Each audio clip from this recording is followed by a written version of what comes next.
A Ponte, por Luiz Arley Gott. Por que a morte de Jesus é tão importante e merece um destaque especial? Para responder a esta pergunta, é preciso verificar o que a palavra de Deus nos fala em relação a essa importância, isto é, saber qual era o preço que precisava ser pago pelo resgate da humanidade. Pois o salário do pecado é a morte, mas o dom gratuito de Deus é a vida eterna em Cristo Jesus, nosso Senhor. Romanos, capítulo 6, versículo 23.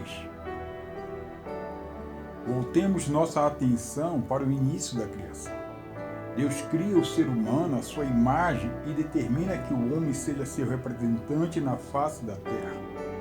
Adão andava em obediência a Deus, aprendendo e executando tudo aquilo que Deus lhe estava ensinando. Deus aparecia a Adão de forma diária, na viração do dia.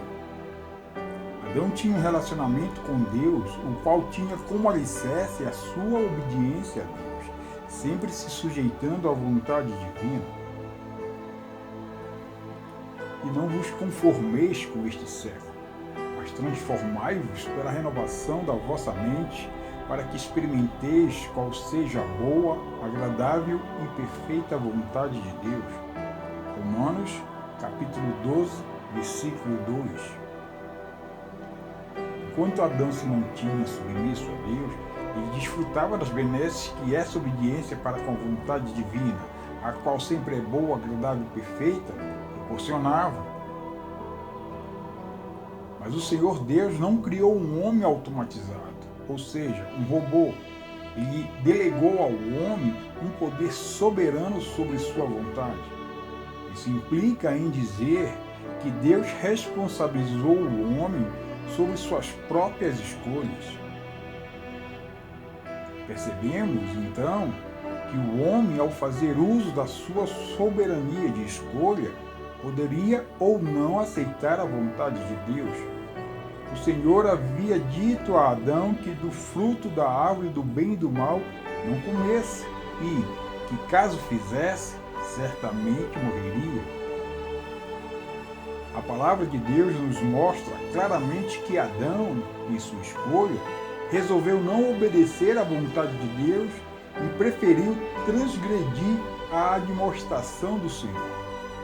Essa sua atitude trouxe como consequência a sua morte, a qual havia sido anunciada por Deus.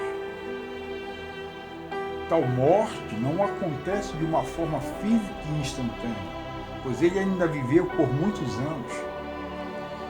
Aqui é de fundamental importância discernir que a morte que Deus anunciara para Adão foi a espiritual. No momento em que isso aconteceu, o homem deixou a sua posição original de representante de Deus na terra. Essa morte, literalmente, nos indica uma ação de separação. Podemos usar como ilustração o momento em que morremos fisicamente, pois nesse instante nosso espírito e nossa alma deixam o corpo, ou seja, se separam do corpo.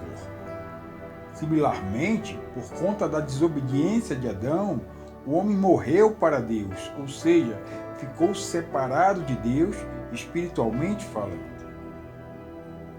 Deus é santo e, como consequência fundamental dessa santidade, temos que ele não está onde o pecado está. Se Adão escolhesse obedecer à instrução de Deus, então sua escolha teria sido gloriosa. Mas, como a sua atitude foi contrária àquilo que Deus o exortara, então ele preferiu optar por rebelar-se.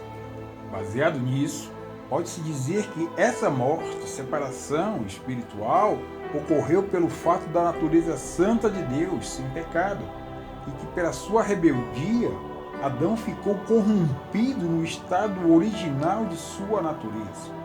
A partir de então, o homem passou a ser pecador, ou seja, saiu do caminho proposto por Deus. O pecado gerou um afastamento entre Deus e o homem. A essa separação podemos chamar de abismo. Vamos supor que Deus habitava em um monte na extremidade norte e que o homem passou a habitar em um outro monte na extremidade sul. Acontece que entre a extremidade norte e a sul havia um abismo até então intransponível. Ao monte que Deus habita podemos chamar de céu, e ao que o homem tem habitado chamamos de criação caída, e ao abismo chamamos de pecado. Tal abismo, o pecado, impediu o homem de conhecer as coisas de Deus, pois ele decretava a separação entre ambos. Afirmar isso é o mesmo que declarar que o homem estava morto para tudo aquilo que seja divino. E se Deus é espírito, então podemos dizer que essa morte foi de natureza espiritual. Desde a decisão errada de Adão, a humanidade vem tentando se aproximar de Deus, construindo pontes que não conseguem alcançar o monte onde Deus habita, entrando em caminhos que não levam ao monte divino e que ainda nos afastam mais de Deus. Alguns até pensam que, pelo fato de irem a um templo, a uma igreja ou a uma mesquita, a um centro espírita, conseguirão chegar a Deus. Outros acham que será através das suas caridades, suas boas ações e etc. que conseguirão chegar até Deus.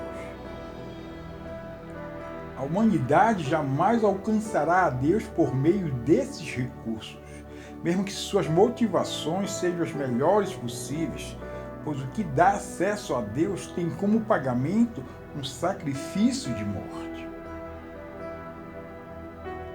O pecado foi de um homem e o preço a ser pago para a redenção da humanidade deveria ser de um homem. Só que este homem precisava estar sem pecados. A palavra de Deus nos informa que todos pecaram e todos estavam destituídos da glória de Deus. E sendo assim, não se tinha na humanidade um homem apto para este sacrifício. Porque todos pecaram e destituídos estão da glória de Deus. Romanos, capítulo 3, versículo 23.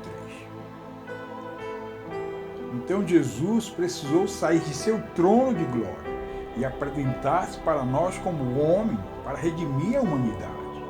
E assim permitiu ao homem o acesso espiritual a Deus.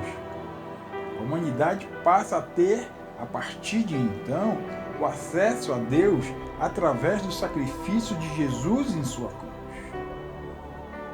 A cruz de Jesus é a ponte que liga o monte onde Deus habita, céu, ao monte de habitação do homem, criação caída. Jesus é o único meio de acesso a Deus que a humanidade caída possui. Ele é o caminho, a verdade e a vida. Respondeu-lhe Jesus: Eu sou o caminho e a verdade e a vida.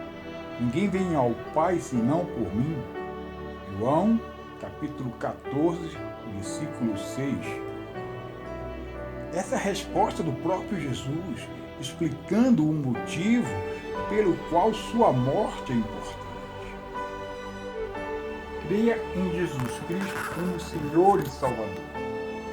Ele é o único que te leva ao Pai, pois pela sua fé nele você se torna filho. Se você confessar com a sua boca que Jesus é Senhor e crer em seu coração que Deus o ressuscitou dentre os mortos, será salvo. Romanos, capítulo 10, versículo 9. Porém, alguns creram nele e o receberam, e a estes ele deu o direito de se tornarem filhos de Deus. Eles não se tornaram filhos de Deus pelos meios naturais, isto é, não nasceram como nascem os filhos de um pai humano. O próprio Deus é quem foi o pai deles. João, capítulo 1, versículos 12 ao 13.